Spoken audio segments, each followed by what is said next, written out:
To the ranking member. Thank you. Mr. Malpass, can a Trump-Reagan-style supply-side economic approach of tax cuts and deregulation ease the current inflation crisis facing our country? I think the answer is yes. And as we look at regulatory policy, and I addressed this in my remarks, it really matters to the economy how the regulations work and what burdens they put on. What does it cost to comply with the regulations? What do they allow you to do and stop you from doing? One of the examples is this, the natural gas export ban. It changes the world. Do you know what has happened in Europe is it causes them to buy Russian gas under the table, so that the ban on the U.S. export of natural gas helps Russia, and it hurts the job creation in the U.S. On the tax side, the issue, economists think about it as a tax wedge. So if you think of an employer, they employ a worker and pay the worker the gross wages. The worker only receives the net wages. That's the tax wedge. And so as that goes up, then the incentive for the worker is less and the cost, the burden on the employer is more. So the employer employs fewer people. And so as we look out into 2025, really 26, as the Trump tax cuts expire, there's a bigger wedge and that slows down the economy. So you can fix that by thinking about what do you want to do on tax policy that allows incentives, and what do you want to do on regulatory policy to actually permit businesses around the country to produce more. Talk about the war on fossil fuels. How is that affecting our small businesses and, prices, the rising prices across the country? In our current system, whether you like it or not, it's the mainstay of how the system operates. It powers the electricity grid, which is so important for manufacturing, for people's homes, and the cost matters a lot. So as you wage a war on fossil fuels, you drive up the prices, and that filters through the whole supply chain.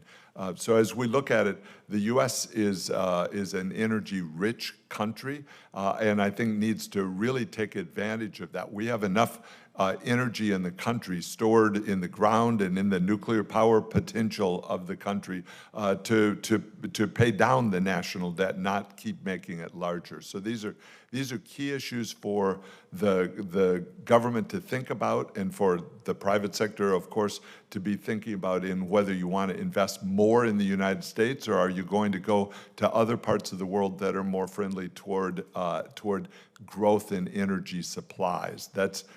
We see it in especially in the electricity projections, with artificial intelligence growing, the internet growing, and the uses for Bitcoin mining, for example, growing. These are all energy intensive, and manufacturing, of course, it's clear the country simply needs a lot more energy and a pathway to get there.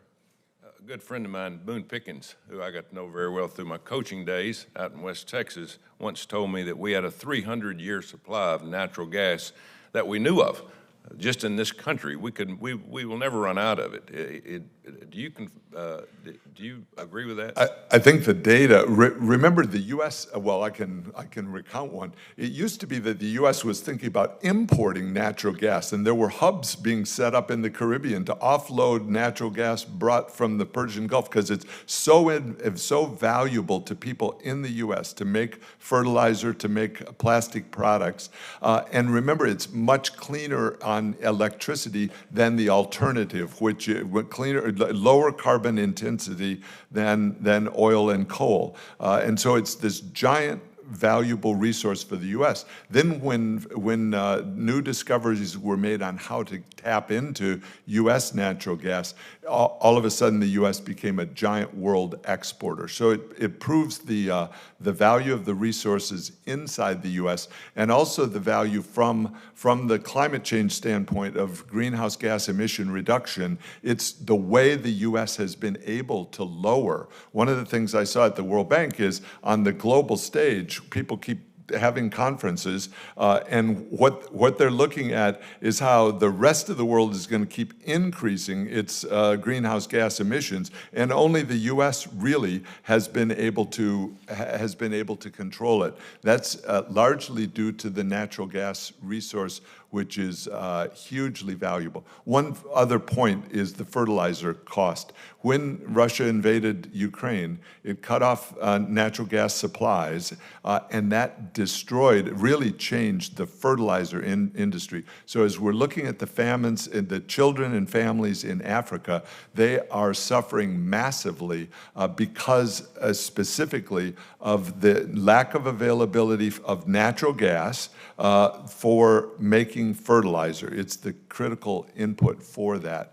So as the U.S. thinks about what it wants to do specifically on natural gas, just recognize that it's also the raw material for feeding the world's children. That's a giant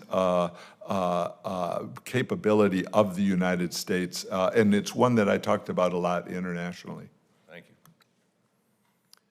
Thank you very much. I'll turn next to Senator Hassan.